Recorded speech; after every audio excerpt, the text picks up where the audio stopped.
Bem-vindos à aula 10 de controle de máquinas elétricas. Hoje nós vamos estudar o capítulo 13 do livro-texto, que trata do controle do motor de indução de dupla alimentação.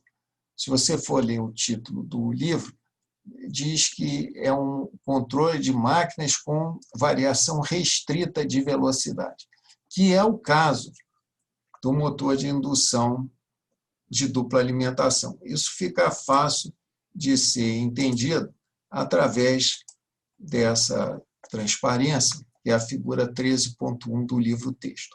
Aqui esquematizado um motor de indução de rotor bobinado.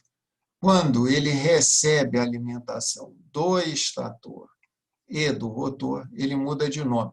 Ele passa a ser chamado motor de indução de dupla alimentação. Tal a importância, tal o significado dessa alteração na máquina, porque ela passa a ter um comportamento similar ao comportamento de uma máquina síncrona. Essa mudança de nome, a gente pode fazer analogia com a mudança de nome que ocorre quando uma pessoa recebe uma ordenação religiosa ou quando uma pessoa se casa. Continua a mesma pessoa, mas a função é tão mais importante que merece uma mudança de nome. E para entender por que esse comportamento passa a ser síncrono, basta lembrar da máquina síncrona. Na máquina síncrona, eu alimento o rotor com corrente contínua. Por isso, a velocidade do eixo só pode ser a velocidade síncrona daquelas tensões e correntes impostas ao estator.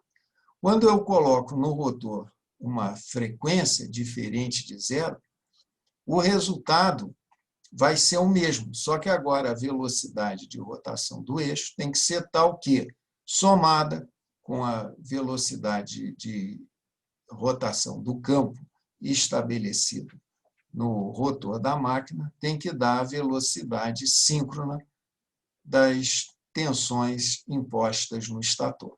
Dependendo da sequência de fase do rotor, eu posso ter uma velocidade de rotação superior à chamada velocidade síncrona do estator, disse uma operação supersíncrona, ou inferior à subsíncrona, dependendo apenas da sequência de fase do rotor. Então, a máquina tem a mesma característica de produção de torque que uma máquina síncrona. Só produz torque numa velocidade pré-determinada. Essa solução é para velocidades restritas, porque se o ramo, a região de velocidade fosse completa, seria mais negócio trabalhar com um motor gaiola de esquilo, que é mais robusto, mais barato que o motor de rotor bobinado, e colocar um conversor de potência plena. Quando a variação de velocidade é restrita, o conversor utilizado pode ter potência menor. A potência do conversor ela acaba sendo proporcional a essa variação de velocidade necessária. Essa é a ideia por trás dessa máquina. Como é que vai ser resolvido? Usando as mesmas equações que foram deduzidas no capítulo 10. Com a diferença que agora a minha alimentação vai ser no rotor. Então, eu vou impor as correntes do rotor. No caso do motor gaiola de esquilo, eu não podia fazer isso, eu nem tinha acesso ao rotor. E a única equação que eu vou precisar considerar é a equação do estator. As demais aqui são as equações de torque. Quando se faz isso, o encaminhamento é similar ao que nós já vimos. Aqui está repetida a equação, e nós vamos definir um vetor IMS proporcional ao fluxo enlaçado pelo estator. E ao substituir essa expressão aqui, agora fica mais simples até que o caso anterior, a complicação maior é que agora o S não é zero, como era no caso da gaiola de esquilo, mas é uma tensão conhecida. Eu estou admitindo que estou conectando o meu motor a uma rede forte.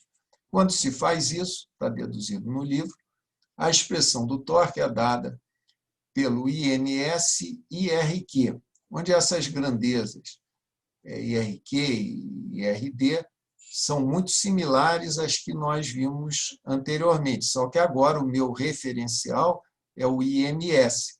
Aqui está o vetor IR, que eu estou impondo, eu imponho as correntes de rotor e tenho as componentes Q e D. A componente Q faz o papel da corrente de armadura de uma máquina de corrente contínua. O IMS faz o papel da corrente de campo de uma máquina de corrente contínua. E, de forma similar ao que nós vimos no capítulo anterior, a determinação do fluxo enlaçado pelo estator vem de uma equação que vai depender da parcela IRD. Nesse caso específico, até existe uma aproximação medindo-se as tensões de estator, e essas são fáceis de serem medidas, desprezando-se quedas na resistência de estator, essa posição ela é perpendicular à tensão, vetor tensão de estator. Mas isso é uma aproximação.